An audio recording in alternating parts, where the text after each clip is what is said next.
प्यारे विद्यार्थियों, आज हम जो क्वेश्चन करने वाले हैं वो अभी जो आपका 20 मई को माइनर लगा था उसी के क्वेश्चंस हैं, जिनमें दो क्वेश्चन थे फंक्शनल इक्वेशन के। ठीक है स्टूडेंट्स, तो सबसे मैंने इंपॉर्टेंट चीज बोली थी कि फंक्शनल इक्वेशन के अपन कुछ क्वेश्चन अपन ने किए भी हैं, उन्हीं बेस पे कुछ अलग टाइप के क्वेश्चन थे। करने का तरीका जस्ट वैसा ही है कि फंक्शन ऑफ एक्स, फिर एक्स को किस में कन्वर्ट किया, बट यहाँ पर आपको पता होगा, ठीक है, कुछ अलग दे रखा है कि एक्स प्लस वाई बाई 8 दो वेरिएबल के थे, ठीक है, फिर एक्स वाई मल्टीप्लाई करके फिर कुछ बोला था, एक रीजन दे रखा है कि वो जीरो कब पॉसिबल हो सकता है। ठीक है, तो डियर स्टूडेंट्स एक ध्यान दो कि पहले मैं क्या बनाता हूँ कि यहाँ पर अपन ने जो किया था अभी तक वो सिंगल वेरिएबल में लिखा था कि जो भी फंक्शन लिखते थे वो function of x plus function of x plus 1 is equals to कुछ।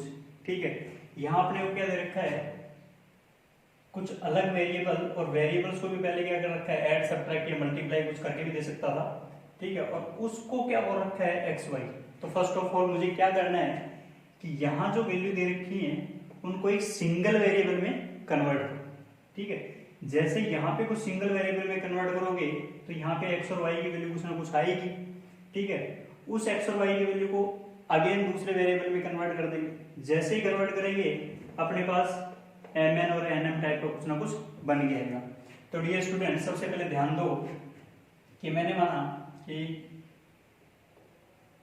Function of x plus y by 8 function of x minus y by 8 is equal to given है एक्स वाई। तो लेट सबसे पहले consider क्या करेंगे कि जो भी वैल्यू दे रखी है अपने को x plus y by 8, suppose उसको कुछ नया वेरिएबल दे दो, क्या दे दिया, t1। ऐसे मैंने क्या बोल दिया कि एक्स माइनस वाई बाई 8 उसको भी कोई नया वेरिएबल दे दो, सपोज t2। सिंप्लीफाई करने की कोशिश करते हैं और एक्स और वाई की वैल्यू निकालते हैं, क्योंकि मैंने बोला कि यहाँ पे सिंगल वेरिएबल में कन्वर्ट करना है, अपने आप ये दूसरा चेंज हो जाएगा। तो एक्स वाई की वैल्यू निकालेंगे तो कुछ ना कुछ तो आई। चलो स्टूडेंट्स तो सॉल्व करते हैं। 8x plus y is equal to 8t1, LCM लिया, क्रॉस मल्टीप्लाई किया, डायरेक्ट मैंने लिख दिया। सेम इधर से कि 8x minus y is equal to 8t2। एक इक्वेशन यहाँ पर है एक्स वाई में और एक इक्वेशन यहाँ पर है, दोनों इक्वेशन को क्या करते हैं, सिंप्लीफाई करते हैं। तो मैंने पहले क्या कर दिया, इक्वेशन 1 प्लस 2 किया, जैसे ऐड करता हूँ y से y कैंसिल आउट हो गया, 16x is equal to 8 common t1 plus t2, तो x की वैल्यू हो गई आपके पास में t1 plus t2 divide by 8 2 जा 16।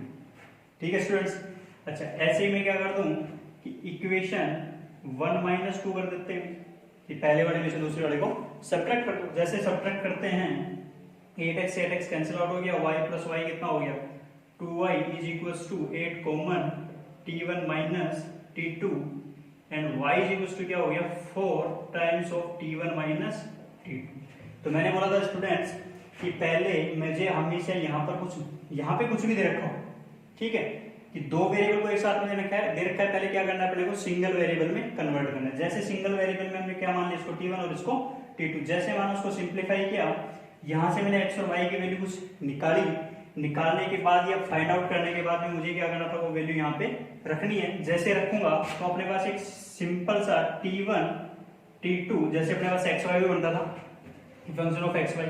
यहाँ ध्यान रखना बच्चों, ये 2 वेरिएबल का इक्वेशन है, ठीक है, और नेक्स्ट वाला भी 2 वेरिएबल का इक्वेशन है। सिंप्लीफाई करने के तरीके देखना, क्योंकि फंक्शन इक्वेशन के इक्वेशन बहुत सारे बनते हैं। ठीक है, चलो तो हमने क्या किया, function of t1 t2 is equals to, तो डियर स्टूडेंट्स आपको पता है x की वैल्यू क्या दे रखी है कि t1 plus t2 divide by 2, y की वैल्यू क्या दे रखी है, 4 times of t1 minus t2, 2 2 जा 4, 2 बाहर रह गया, t1 a plus b a minus 1 t1 square minus t2 square. तो डियर स्टूडेंट्स जैसे मुझे पता चला कि अपने पास एक फंक्शन आ गया t1 और t2 के अंदर, यही सबसे ज्यादा इंपॉर्टेंट थी कि हमें पहले फंक्शन में पता नहीं था, ठीक है, कि फंक्शन है क्या। तो यहां से मेरे पास क्या आ गया, एक फंक्शन आ गया t1 t2 के अंदर। जैसे मुझे फंक्शन पता चल गया, मैंने क्या बोला कि m n, ये भी अपने पास कुछ वेरिएबल है सपोज, तो मैंने क्या कर दिया कि let t1 is equals to m and t2 is equals to n put किया, तो f mn की वैल्यू क्या होगी, two m square minus n square, n m put किया तो क्या हो गया 2n square minus M square, दोनों को ऐड किया तो आपको पता है जैसे मैं इन दोनों को ऐड करता हूं कि function of mn plus function of nm is equal to 2 common m square minus n square plus n square minus m square, cancel out हो गए, वैल्यू क्या हो गई 0। अगले ने ये दे रखा है कि f of mn plus f of nm is equal to 0, तो m और n इनकी वैल्यूज क्या पॉसिबल है। तो आप बता सकते हो कि ये जो फंक्शन था ऐड करने के बाद में तो m और n पे क्या नहीं कर रहा, डिपेंड ही नहीं कर रहा कि m और n की तो आप कोई भी वैल्यू ले लो, समझ गए नहीं समझे कि यहाँ पर आप m और n तो है ही नहीं, क्योंकि अपने पास इन दोनों को ऐड करने के बाद में m और n तो आ ही नहीं रहा, वो डायरेक्ट क्या हो रहा है कैंसिल आउट हो रहा है, वैल्यू क्या दे रहे हैं 0 दे रहे हैं, इसका मतलब m और n की कोई भी वैल्यू पॉसिबल हो सकती थी। तो अगले लास्ट ऑप्शन देखो क्या देखा, फॉर ऑल m और n, इसके लिए कंडीशन सेटिस्फाई है, m की वैल्यू 1 रखो, 2 रखो, 3 रखो, n की वैल्यू -1 2 3 4 कुछ भी रखो, तो m और n पे डिपेंड ही नहीं कर रहा फंक्शन, इसका मतलब अपने पास क्या हो गया सॉल्यूशन dn का। ठीक है स्टूडेंट्स, तो डियर स्टूडेंट्स क्वेश्चंस जितने हो सके फंक्शनल इक्वेशन के मैं करवाने की कोशिश करूंगा, जितने भी अलग अलग डिफरेंट टाइप के क्वेश्चन है। ठीक है, चलो अब ऐसे आगे क्वेश्चन करते हैं। वैसे मैंने हमेशा आपको में बोला है कि फंक्शनल इक्वेशन की प्रैक्टिस सबसे ज्यादा इंपॉर्टेंट है। ठीक है स्टूडेंट्स, चलो नेक्स्ट क्वेश्चन पे ध्यान देते हैं, इसका स्क्रीनशॉट ले सकते हो तुम लोग। चलो तो नेक्स्ट क्वेश्चन देखते हैं। नेक्स्ट क्वेश्चन क्या कहता है, देखो नेक्स्ट क्वेश्चन बोलता है कि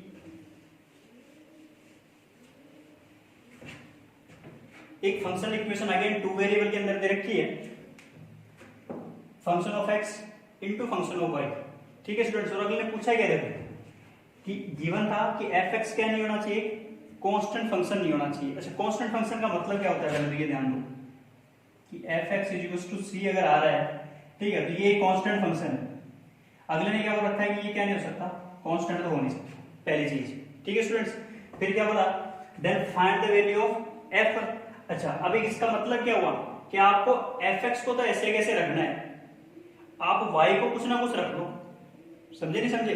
बोला क्या मैंने कि fx को कांस्टेंट नहीं दिखाना है, ठीक है, अगर कांस्टेंट आ रहा हो तो कांस्टेंट, अगले ने बोल रखा है कि कांस्टेंट नहीं हो सकता, इसका मतलब दूसरा जो पार्ट बचेगा वो क्या होना चाहिए, ट्रू होना चाहिए।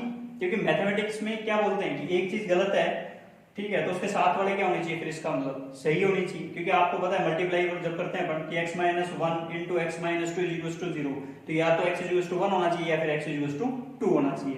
तो सेम वैसा ही क्वेश्चन है, function of x into function of y। मैंने बोला कि fx को छोड़ दिया, मैंने fx को छोड़ दिया मतलब x को सिर्फ x से रखा और क्या कर दिया, रिप्लेस x टू x को कुछ चेंज नहीं किया, एंड y = पुट कर दिया मैंने 1।